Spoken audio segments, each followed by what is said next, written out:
the suppression of the use of marijuana and of the forces lurking behind it are the most important jobs this department is now engaged in. In 1930, the records on marijuana in the Washington office of the Narcotics Division scarcely filled a small folder like this. Today, they fill cabinets. Welcome, ladies and gentlemen, Coloradians and everyone that's smart enough to listen from the outside. One of the most amazing plants we've ever discovered. The pot party, the trippers, the grasshoppers, the hip ones, all gathered in secrecy and flying high as a kite. Welcome back, ladies and gentlemen, to another week of Stoned Appetit with your host, as always, it's me, Kip, and across the way I got CB.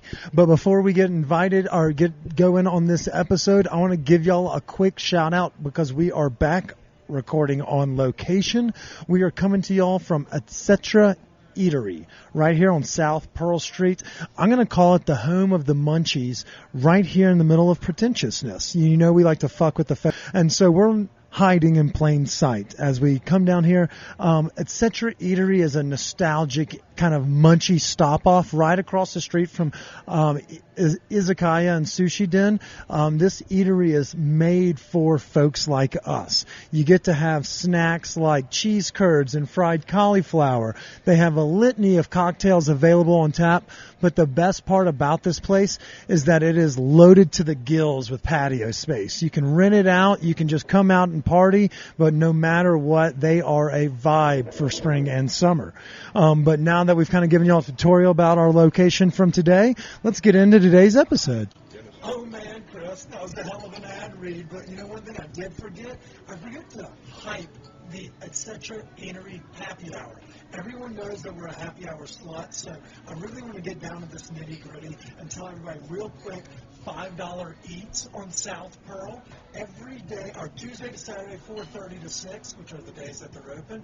I mean, you couldn't blow somebody and get a snack that cheap. I mean, it's heaven. And a tasty $6 craft keg cocktail. Oh, yeah. And we haven't even dove real deep into that, but it's a vibe, Chris. It's a vibe. But anyways, we had a kick-ass week last week. We're back on location. Spring weather is piping. We're patio partying.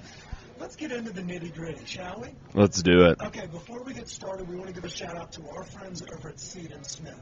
We told everybody about the 420 specials. Well, fun fact, if you took us up on that, they gave you a little bonus card. It said from 421 to 51, come in, present that card, and you can have 15% off whatever the fuck you want. So they've pretty much given you the keys to the fucking stock room. You can just go in there and raid the bitch. Dave Chappelle, Half-Baked, Thank You Scientist.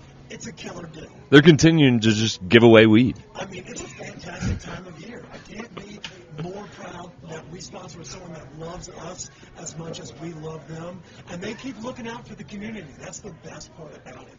So if you're looking to see how you can capitalize on these deals, go to Seed & Smith's 2 locations. Their flagship location at 1413 Heckler Way up in Louisville. You may have seen us post on social media about the Mile High Pizza Guy and the Precision Bakery collab. What better time to check all of those boxes than eat dank pastries, drink good coffee, grab a fire pizza, and load up on Seed & Smith cannabis at a discounted rate.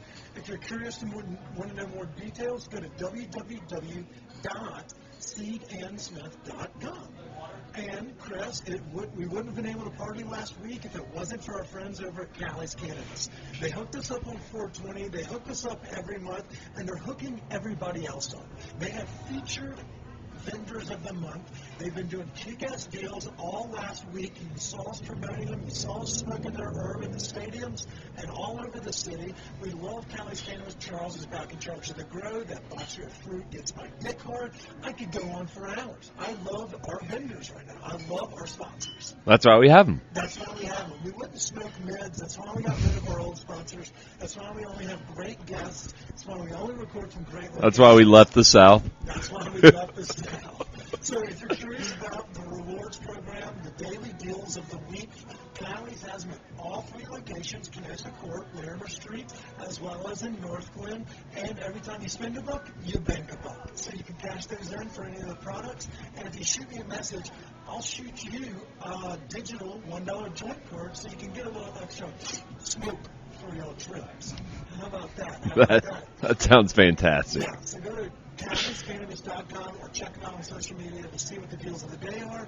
That's at Shop Callies, SHOPPE, Callies, CALLIES. Woo! Great ad reads. Thanks. I'm enthusiastic because it's the weather that brought it out of us. Yeah, and a little bit of this Paloma juice, too. Yeah. This place is pretty fucking awesome. I mean, we're down here in, like, Pretentiousnessville. Everyone's looking at us, mainly because we have kick-ass hats on, but also because they're like, did y'all drive old cars here? These aren't brand new Range Rovers? Or Porsches? Yeah. Where's the dickhead that parks in the fucking handicap spot and just tosses his keys like the fucking valet? That's the prick we hate. But luckily, you don't find that at your eatery because it's a little bit more tranquil, it's a little more our vibe, and it's a little bit more our price point. Yeah, and it's great because they have the little misters out here on the patio. It's going to be awesome in that 90-degree weather. And TV, so if you're trying to catch an Avs game, or if by the time you're listening to this, the Nugs have not been eliminated, it's a great spot to come catch a game. Yeah, it's a great spot to record today. No fucking shit. And we have a big episode. We have a kick-ass guest, Brad Bellinger. We once called him the Forrest Gump of the cannabis scene. He is actually now a touring fucking comedian, as well as the Forrest Gump of the cannabis world. So we're going to talk with Brad at the back end of this episode. We're going to actually have him sit in with us, do a little set for the crowd here at the restaurant tonight. You know, everyone thinks he's hilarious, so it's a kick-ass episode. But before we get into that, let's recap the week. Everyone saw us on the Explore page doing stupid shit downtown. But let's go through it. Let's talk a little bit about Kip's failed challenge. Let's talk about the proposition I sent to you. Let's recap the 420 Fest. Favorite neck beard that you saw in the wild. Oh, dear God. Dude, the neck beards are rampant. I mean, I don't even know what to say. Burned images into the mind. We found doppelgangers of everyone from like John Wayne Gacy. I don't know who's the asshole that lived in the locked up like in the house and had pipe bombs. I don't know. Richard Reed? No, that's a shoe bomber. Are you talking about Gacy because you recently watched the Netflix thing? No. Oh. I mean, I don't. But I did see somebody who looked like that guy. I've Googled him enough. But at the same time, you're kind weeks into this, just like sports. Yeah. But yeah, the crowd was interesting. But at the same time, our friends like Groovy Gravy and Lefa, Andrew Chef Zubia, for those that know him on Instagram, were whipping up some dank snacks and having a good time. Shout out to that crew. And, you know, like it was a fun environment. Well, let's start from the beginning. Our day kicked off at high noon at Tetra. Okay, so I don't mind Tetra's premise of the $20 entry gets you in it, but we went in there thinking, oh, well, we'll come back. Fuck no, we never came back. We just threw $20 away to smoke a joint in their backyard, which we smoked anywhere. Yeah, exactly. I mean, we were feeling ourselves. It was early in the day. We were like tourists. But you got to do that sometimes, especially on that day. You know, everybody's kind of a tourist. Yeah, and the guys over there that run the show at Tetra are unbelievably kind. We ran into our buddy Stephen Chang from their van, Medically Correct as well. He's a fucking hoot and holler. I love that guy. You know, so it's always a good time when you see the cannabis community, like both casual and those like heads coming together to like just enjoy something. And it's like the opposite of like people fighting over a sporting event, you know, like right. The opposite. You see just like hugs and like, do you want a cupcake? You know, that was so Tetra was a vibe, even at fucking 1 o'clock in the afternoon. And then we went to the baseball game. Scooted on down there. Shout out to our friends over at Hop Valley Brewing. They're based out of Oregon, but they are known for their killer hops. I recently heard they added more. But they were nice enough to send us a 12-pack of beer. They were saying, happy holidays. Go to the baseball game. Try to do your stupid shit. And you know what? That we did. And I also drank some of those mango IPAs. Those things are fucking smash-worthy. You like those? They're casual sippers, Chris. You know, they're a little more high-octane than I usually like. But if I was looking to have a craft beer in the summer, you know, a nice warm day, yeah. I don't hate having one of those. I can't have 4.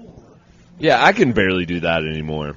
Well, Yeah, I mean, the metabolism, and I'm trying to get drunk, and beer's just not going to get me. That's why these fucking draft dilemmas are so nice. They get you where you're trying to go.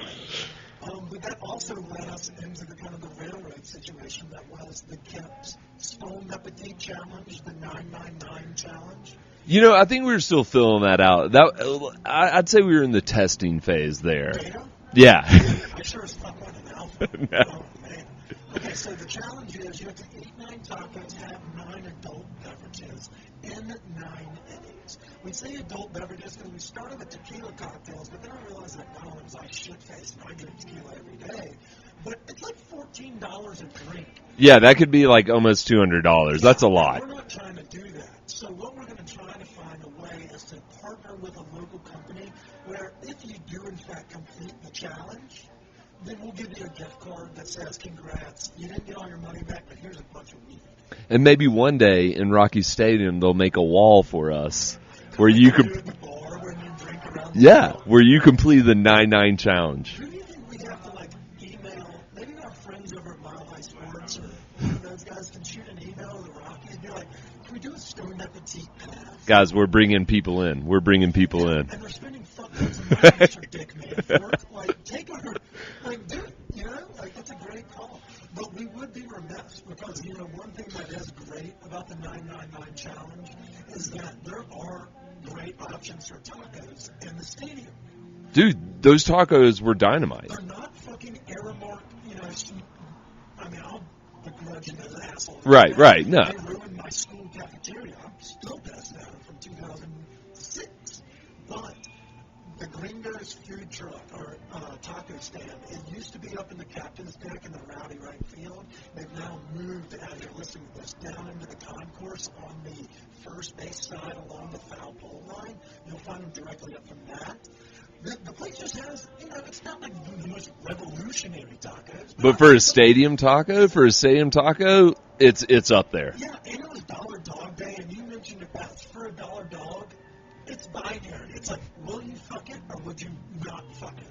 And those tacos are on that same scale, and they're unbelievably nuts. You know, like I'd say my name. Yeah, of course. In stadium food, like I would say those tacos are around the 8. Yeah, probably an 8 too, because we don't use full round numbers. That's true. You gotta give yourself the basis. Yeah, they're 8 twos, and so here's a quick rundown. There's 4 different tacos that you can pick from, and they come in a pack of 3, and it's like $12 or $13. So I mean, yeah, Good deal. It's a good deal for stadium food. You know, like you can go get a Snap and Jim, or not a Biker Jim's hot dog if you want, but for 3 tacos for $12, I mean that's a pretty good deal, especially because they're not just like ground beef and like Taco Bell cheese slapping together in a small tortilla. They actually put fixings on top of them, and they have some variety in them. So Yeah. the variety was the chocolate block, then they had the steak, then they had the vegetable, and then what was the 4th one? I think they might have had 5. I don't know. They had a chicken. They had a barbacoa style one. They had the veggie. And then the chocolate. And the veggie one surprisingly hit you hard. I fucking loved it because it had like more than white people salsa. It wasn't like a tomato jam, you know, like the picante of the world. Yeah. They actually had a fresh, like, I don't even know if it was habanero, but it was a little bit more pizzazz, a little bit more kick in the pants, and that hot salsa that went over the top. So that's why I put it closer to the higher of the power rankings. And the Taco Bell, you'll know what I'm talking about when you see the menu. But it starts with a C, and it's a long word, and I don't know Spanish. Yeah. That was my number 1. Number 2 was my vegetable. 3 was the barbacoa. So when you're looking for a 3 set, that's my 3 set that I had. I think you can't go wrong there. I like You that. really can't. And so we'll work with them. We'll reach out to them, see if they're willing to do like a 9 taco package where maybe you get for $30 instead of paying 35 or 38 or whatever. I'll work on that. As you're listening to this, we'll work on it. And I'm also thinking you might see these guys at other venues across Colorado. That is true, Chris. So they opened up in the football stadium this summer. So if you were at the monster trucks on Saturday, you saw them there. The only reason I know that is because You saw it on their Instagram, but they're also in the basketball or in ball arena. So if you're catching a playoff game, go see the boys over at Green Days. That's where all that traffic was from Saturday. Fuck. Okay. Yeah, okay. And then also they were at Red Rock. So if you're trying to eat boomer